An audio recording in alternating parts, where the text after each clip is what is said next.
और इसके साथ ही रोहिणी में भी स्वच्छ भारत अभियान के मद्देनजर गार्बेज कंपाउंडर पर एक पार्क बनाया गया है।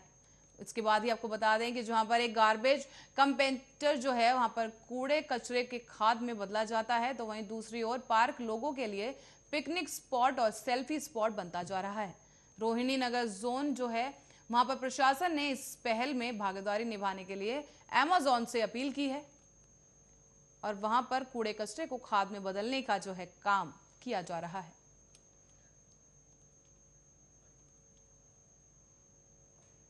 तो वहीं भारत ने पाकिस्तान के प्रधानमंत्री इमरान खान के विमान को भारतीय एयरबेस का उपयोग करने से अनुमति दे दी है। प्रधानमंत्री बनने के बाद इमरान खान पहली बार श्रीलंका को 2 दिवसीय यात्रा पर जाने वाले हैं। इमरान खान की जो यात्रा है भारत के विदेश मंत्री एस जयशंकर की श्रीलंका यात्रा के 1 महीने बाद हो रही है।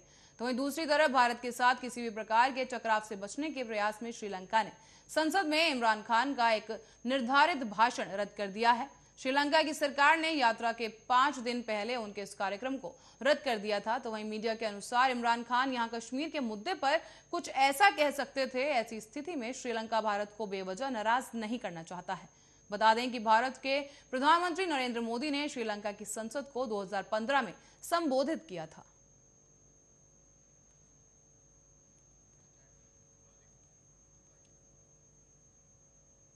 और इसी के साथ ही फिलहाल के लिए खबरों में बस इतना ही। आप देखते रहिए आर्या न्यूज।